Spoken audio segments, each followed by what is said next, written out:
कुबद कांचड़ी चढ़ घी चित पे तू होया मनुष्य नागरे।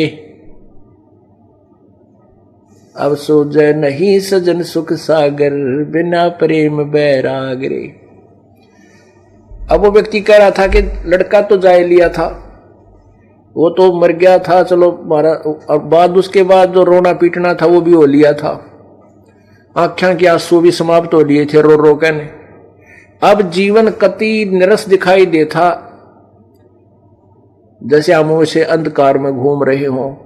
अब आपका ज्ञान सुनकर परमात्मा की महिमा से परिचित होने के बाद अपने मनुष्य जीवन के शेष जो समय है उसकी उमंग होगी कि वो नाश तो होना ही था और मेरे कर्म इससे भी बुरे थे, लेकिन अब उन पाप कर्मों को धोने का, साफ करने का, उनको समाप्त करने का तरीका मिल गया। और अब उमंग है जीने की, आशा है मालिक और जीवन दे तो भक्ति के लिए दे, तेरी भक्ति करता रहूं, नहीं तो इस जीवन का कोई चारम नहीं रहा था।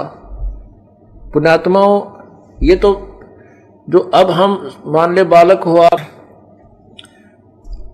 अब आपको जीवन का के उद्देश्य का पता लग गया, जीने की इच्छा जो है वो इसलिए बनी रहेगी कि आपकी भक्ति करने अधूरी ना रह जा। अब आपको एक न्यारी उमंग बनेगी जीने की, नहीं तो ये डरे ढोरे थे पशु जैसे, धंधे करे पड़कर सोगे, तड़के करे जन्म धंधे करे रात में पड़कर सोगे। किसी के पास दो पैसे हैं तो कितना बकवाद नाम लागे, कितना होटला में जाकर बकवाद करे, घूटी छूटी लाओ है, और कितना राजनीति में फंसे बैठे रहेंगे, यानी मूल उद्देश्य को भूल करके अपना जीवन व्यर्थ कर जाते हैं। इसलिए बताते हैं कि सूझे नहीं सजन सुख सागर बिना प्रेम बैराग रे।